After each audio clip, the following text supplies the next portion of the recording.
there's a lot of, I have a lot of privileged information. Yung mga kumakausap na sa akin na ganito, hindi magandang pakinggan. Kaya hindi ko na lang babanggitin. What are the reasons why they don't want Tito Sen? Uh, why they don't want Ping Lacson? Masyadong stricto, masyadong ano. Uh, kaya mahirap ng magsalita kasi ayaw ko naman maipit yung mga nagkwento sa akin nito. It's more of accommodation. I think many of them were given the best committees that the Senate can be offered. Obviously, our selling point with our group is to be able to repair the image of the Senate, and therefore we want to make it more transparent, especially dealing with the budget. We want to give the committees to those who are rightfully deserving because of their qualifications. Maybe it's not saleable. It's not saleable to the members of this new 20th Congress. Tanggap namin. Ako gusto ko, I started my career as a minority member. I will end my career as a member of the minority. Okay sa akin yun. And then yung group niyo tinatawag na conscience blacks? Well, sabi ni Senator Ping, tinatawag yung conscience block. I call it veterans block. Kasi, to be honest, we don't have naman the monopoly of conscience. Diba? I have members like Congressman Marcoleta or Senator Marcoleta, may conscience din naman yun. So ayoko naman, di ba? Ayoko naman sabihin na kami meron sila, wala. Parang Spice Boys yan eh, di ba? Yung kalaban namin nun, Bright Boys. Eh sabi namin, di naman kami nagpapanggap na bright. Spicy lang. Manghang lang. So ako, I'd rather be known as a veterans block. And because we've seen it all, and we've seen how the Senate at once upon a time was its, of course, peak performance in terms of trust rating with all our kababayans. Sana we can bring it back to that level. Okay, Dindo. Dindo muna. Alam mo, naawa nga ako kay Senator Risa. Naawa talaga ako sa kanya. Alam mo, kampanya para sa kanya mga kandidato. Tapos sabi niya, gagawa siya ng sarili niyang bloke, na independent block. And na yun, mag-isa na lang siya. Kaya I heard na mag-isa na lang siya. I cannot confirm nor deny this.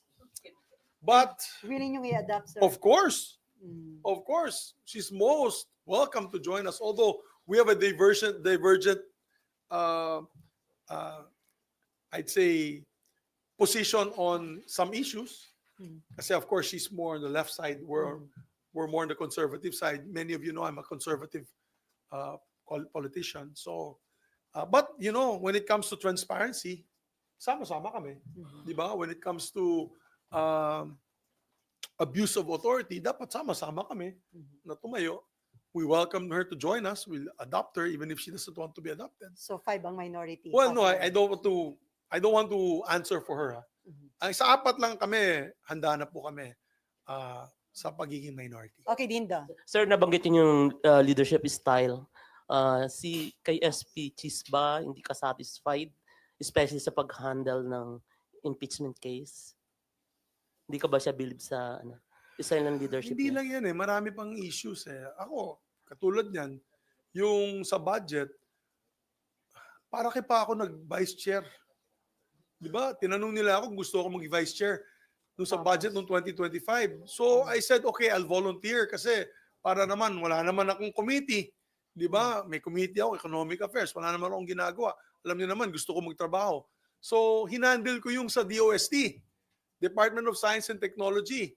Tuntua ako, nabigyan ko sila ng 1 billion additional budget, 1.4 billion, 1.3 billion. Pati PSI, Philippine Science High School, campus na bago, ganda, nalagay na namin sa budget. Pagdating sa BICAM, tinanggal lahat. Nabawasan pa. Yang iya ako, kaya di ba nakita mo yung speech ko sa floor, dun sa picture taking sa BICAM, di ko nga pinirmahan natin. I walked out of the BICAM. I was also upset on the handling of the budget. Apparently, I'm not the only one. Across the board, all the amendments given to all the departments, tinanggal, nilamsam, kung anong ginamit dun sa pera na yan, hindi ko na alam. Diba? So, now, we get a budget that education is only number 2 in priority, which is it's a constitutional violation, by the way, which is still being heard in the halls of the Supreme Court. So, If you ask me, that budget was the worst budget I've ever seen in my 25 years of public service. I mean, we all, as leaders, I had two budgets during my time. Sinagot naman ni Sani yung mga kung saan pumunta yung pera, nadagdagan yung edukasyon, nadagdagan yung military. Diba? Klarong-klaro. Ito, puro DPWH lang nadagdagan eh. Diba? So, diba? Nabusog yung DP. Dondi, meron ka pa? So, yun lang. Kaya, that was just one of them. So the handling of the impeachment is one. Of course, the budget's another.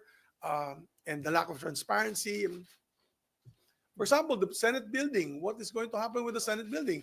Findings came out na wala naman. On track naman daw. We're spending a lot. 4 kasi na tower yan eh. Di ba?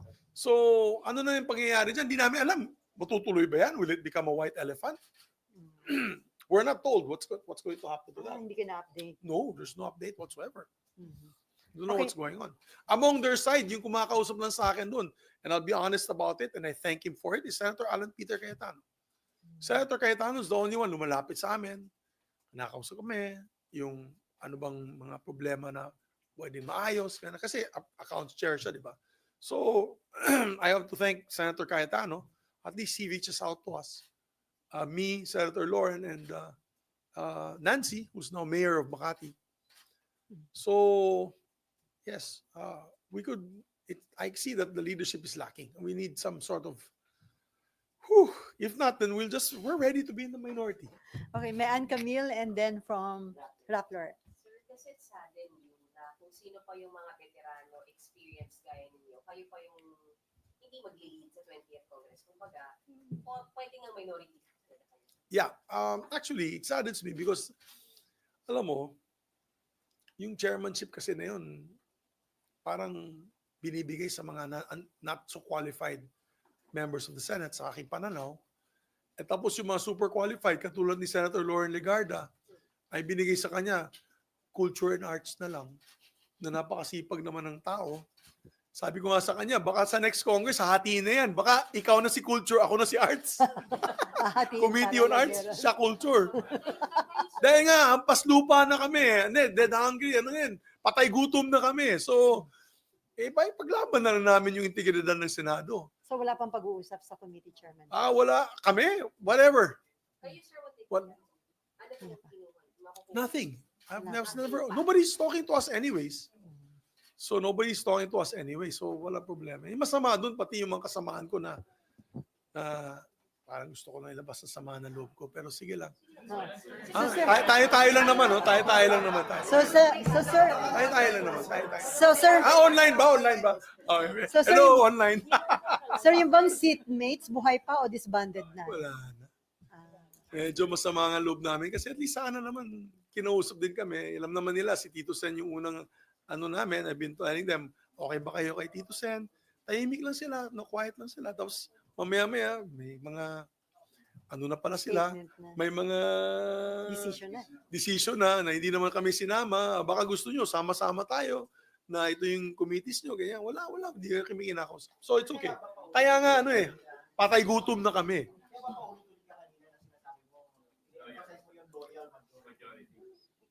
I don't know. I was just loyal to my, I'll tell you what.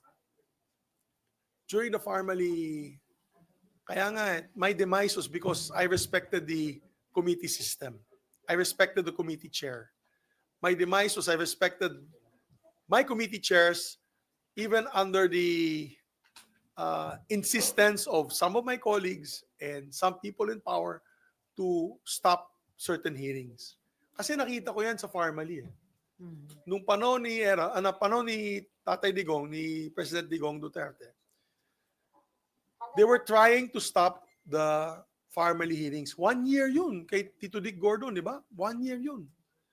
And it came to a point that there was almost a coup attempt against Tito Soto at that time. I was approached, I will no longer mention who approached me, and asked if I was interested to take over his position. I said no. That's for the record. I said no. At dahil I said no, nanatili din yung grupo namin sa seatmates block, wala silang magagawa. Di ba? So, tuloy-tuloy yung hearing noon. So wala na seatmates, sir, ngayon? Wala na? Buwag na. Well, hindi ko sabihin buwag, pero syempre, Nag-iisa ka na lang ba sa seatmate? kami ni Loren, Sila ni Lord. kami ni Loren. Sir, isa na lang. Sir, Meron kaming grupo, sa grupo sa aking aking Viber, may Viber group ako, Slap Soil Seatmates. Ampas niyo pa. Slap Soil Seatmates, ako, Senator Nancy, Senator Lauren, sinama namin si Sec Angara. Kasi nabawasan yung budget niya ng education eh. Oh, so hindi Oo, nakasama di ba? sila.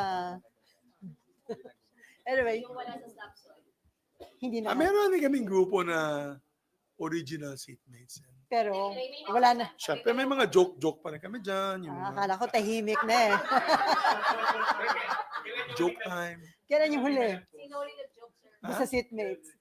Matagal ng panahon. Medyo matagal-tagal na yata. Sir, isa na lang. Sir, so tama po ba? Suko na yung grupo ninyo. Mukhang wala Hindi naman na suko wala. na kasi, I don't know. It's okay. Ano It's okay with me. I treat them with respect. That's par for the course. We're in politics. Of course, in politics, there's no permanent friends, No permanent. no enemy. permanent enemies, only permanent interests. So, Pero, yun nga, sir, since meron na nga si SP Cheese ng majority, mukhang malabo na si SP Soto for now. for now, yes. But you know, we're open to another third force. Baka may dark horse dyan na gustong tumayo. Why not? We talked about it sa grupo namin. If Meron. there's a dark horse that will come out, that's not necessarily us four. We're willing to support. Basta ang pangako lang niya ay transparency at integridad ng Senado. Mhm. Yan ang mahalaga. Ang integridad ng Senado at isunod ang mga rules, mga batas, mga tinatawag natin traditions ng Senado. But as for SP Soto, medyo malabo na for the opening of 20th Congress. Well, as all the pronouncements of my friends from the other side is that they have the numbers, so be it. But But anything later, can happen. anything can happen. Remember that mid-year 2026, 2027, anything can yet happen. So what is important is like-minded senators will get together and decide one day that if they're satisfied with the leadership or not. Our bloc is ready to support. Okay, Camille. Senator, yung impeachment po talaga is very divisive. Alam po natin yan sa buong Opo. bansa actually. Is support or opposition to BP Duterte's impeachment becoming a proxy battle in the race for Senate presidency? Ano po yun? Is Kasi yung race po, ito po bang impeachment kay BP Duterte? Oh, yeah, ito malaking po ba bagay ang yun. proxy battle para she's still sa the number one. She's still the number one in all the surveys that I've seen in the last 3 weeks. She's still the number one leading candidate. The last one nakita ko 35% siya. At nandun si Bongo at 14%. So kung tanggalin mo yung Bongo at tanggalin mo yung Bongo factor dun, that's about 49%. So, siyempre hindi naman yung boboto kay Bongo, boboto kay Sara din yun. So kung tanggalin mo yung numero ni Bongo, siya pa rin ang majority candidate o magiging number one candidate. So yeah, some people, that's what they look at. They're looking at it as a race to remove her from office. And once impeached, she will be banned from running for public office. So of course, that's one way of looking at it. But then again, let's see. Mahirap magsalita. I'm a senator judge now. So as a senator judge, I don't want to put out any cards at the moment, and we'll see what happens when we go along. yung labanan po ba na to, Senator, is about yung mga gustong magtuloy ng impeachment at saka yung gusto na yung ayaw magtuloy? Will it be Feeling a ko, big issue? pag umpisa natin itong July 28, the preceding day, or the next day rather, July 29, there probably will be debates on the impeachment process. I think fundamental question is itutuloy ba? Baka tatanong ng presiding officer or tatanong ng Senate President yan, I leave it to the body, tutuloy ba? So yan ang botohan. kung itutuloy ba o hindi. I think ganun ang mangyayari dyan. Shout out, Ma'am Eva. So, we'll see no, kung sinong mananaig, sinong mananalo. Okay.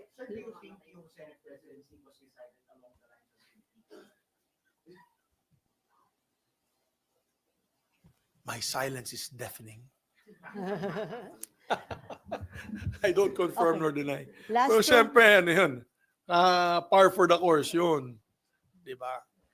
last two Alam mo, sa questions. politics lang Okay, Ate Sally, scratch my back, I scratch your back. Yeah. Ganun lang naman yan, di ba? Okay. So, ano yun? Teka, last two questions from Danielle and then from Rappler and then, kay Raymond pa. Okay. Okay. Senator, so far, base dun sa nakukuha namin, the Senate leadership is a done deal as of now, right? But the opening of the 20th Anything Congress can still happen, guys. Yeah. Anything can still happen. still 3 I mean, weeks there's away. 2 weeks to go. Maybe one of the blocks there will see us. So we're not saying it's a done deal. Yeah. Although signature-wise, I think it is. Marami nang pumirma doon. Sa Pero sa May resolution, I think may over 13 na sila. But anything can still happen between now till 2028. So, I mean, July 28. Oh, man. July Top 28. center mo, no? Inom muna ako ng kape. Kape muna ako. Ay, Graduation. hindi pa gumagalaw yung Ha? Oo. Wala na ako. Retired na ako nun. Hindi, no? Okay, tapos ka na, Rappler? Meron pa. Sorry, sir, so, So it's what, still possible. Yeah, Anything can it's still still happen. possible. Yes. So what do you think will turn the tide for Chis Escudero or Soto? Ano ba yung possible pa na maganap in the lead up to the opening of the 20th Congress that could possibly change the decision for now? Well, I can't say. I can't say. I mean, they all have to examine their conscience on who they want to support. Diba? Ganun lang naman yan. It's an individual decision. Although it's by blocks. We all know there's a 7-man block, the Duterte block. The Duterte block can join us. There will already 12. All we need is one. That's 13. Diba? They can join Cheese, then they have the number. So, there's also the other block. There's the Cayetano block. So, maraming bloke din eh. So, Nililigawan niyo yung Duterte Block? dalawa pero kasama din, may mga kasama din sila. Well, for example, there's also the Tulfo block, dalawa. Cayetano block, dalawa. Pero pumirma na daw. Hindi, yung Estrada block. Villar Block. Estrada Block. Well, I guess yung seatmates na naiwan doon, 3 sila. Di ba? So, I mean, for example, if the seatmates all of a sudden decide to come back to us, then that's 4 plus 3, 7. Plus, let's say we get the Cayetano block, that's 7, 8, 9. So we just have to get 3 more. I mean, Duterte things block. can still happen. Things can still happen. Nothing is, we're not surrendering at this point in time. Basta importante na dito sa grupo namin, gusto sana namin protektahan ang integridad ng Senado. Maawa na kayo. Bugbog ng Senado. Bugbog sa matang tao, bugbog ng Senado. So, Sir, never say die kayo. never say die. Iron Eagle. Okay. Danielle, and then Raymond, and then Myla. Kanta yan eh. Sir, good afternoon. Sir, paano kung kayo yung lumaban do sa Senate presidency? May chance ba na makuha nyo yung Duterte block? And since sa Mindanao naman po kayo. I don't want to talk about numbers at this point in time, partner. Mahirap ng pag-usapan yan kasi magsalita ako, mahirap na. Sir, yung sa impeachment lang, sinabi nyo rin kanina na parang tutol kayo na tumawid. Dapat end na sa 19 Congress. So, ibig sabihin, pag nag-start yung 20th Congress at talakayin yung impeachment, hindi nyo na mabaharangin. Hindi na. Well, pag din-decision yung grupo na ituloy ang diskusyon, we have to continue with the process. We have to continue with the process. Okay. Huwag tayo matakot bumoto. Diba? Bumoto tayo. Many of them have made up their minds anyway. So let's proceed with the process. You want to shorten it? Okay. But then let's vote. Let's decide. Sir, si Sa Myla, body. yung kung nakita yung resolution, Okay. okay lang. Okay, Raymond.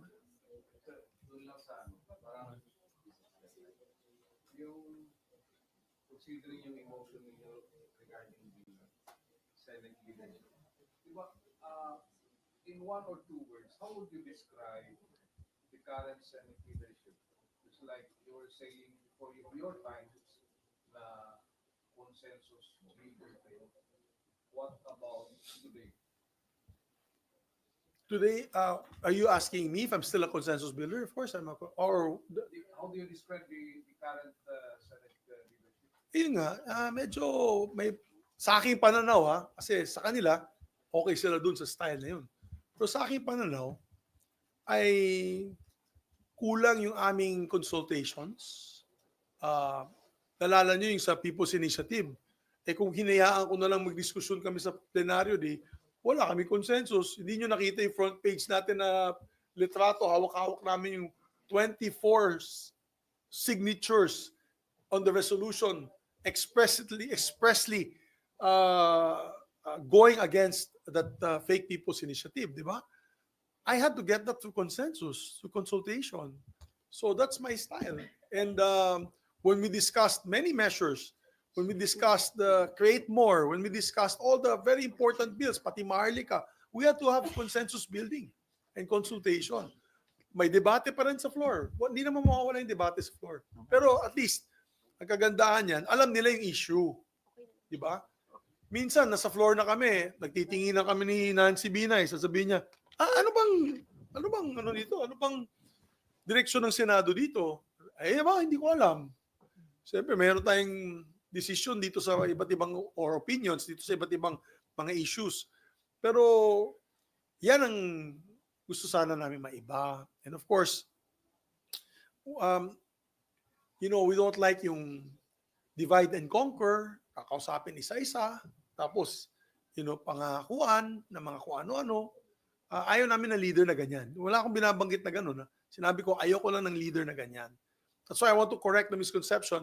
When I said I do not like the dictatorial types, I wasn't referring to the current leadership of the Senate. I was just saying I don't like dictatorship style leadership for the Senate, wherein isa lang tao ang magdidesisyon at bahala na kayo sa buhay ninyo. Kung gusto nyo, debatihan nyo ako sa plenaryo. Remember, as I mentioned, the Supreme Court, kanina, sabi ko, lahat ng abogado gusto maging member ng Supreme Court. Okay. Lahat ng member ng Supreme Court, ang leader niyan, you call primus inter pares. Correct, attorney? Primus inter pares only means that you are first among equals. Ibig sabihin, you are equal.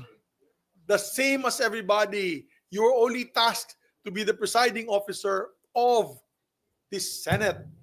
You should not have control of whatever funds and say who should be given to or who should be taken from. If that is the allowance of any senator, lahat ng senator dapat patas. Yun, Diba? tama. Kung sa taon, huwag mong bigyan sa style ko, patas lahat. Ilan ba yung madadagdagan na staffing ng ating mga senador? If they need 5 for all, including the minority. Remember? We did that. Hindi yung dahil, slap soil yan. Wala yan. Kayo, 10. Kaya, yan ang ayaw natin dito mangyari sa leadership ng Senado. Di ba? Yan ang hindi nangyari noon at hindi dapat mangyari sa atin sa Senado ngayon. That's why, I miss the leadership, for example, Senate President Drilon, Senate President Soto, Senate President Juan Ponce Enrile, even Senate President Nene Pimentel, who I had the pleasure of being my minority floor leader when I was majority floor leader in 2007. They would probably now, they would be cringing on the fact of what's happening to the Senate. I'm sorry, with due respect, and some members will disagree with me, and they will probably hit me and say I'm speaking on my own. It's my opinion. They are entitled to their opinion. I'm entitled to my opinion, and that is my opinion.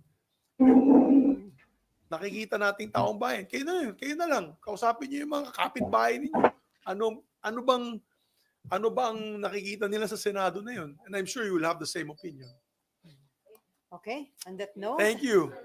On that note, I just want to say, never say die and never surrender. There is still time. We are reformists. We feel that we have to, as Senator Ping Lacson is, add conscience to the discussion. And again, I'm saying it's not the conscience for me, conscience is not a monopoly, and we're still hoping that many of our colleagues still have their conscience intact.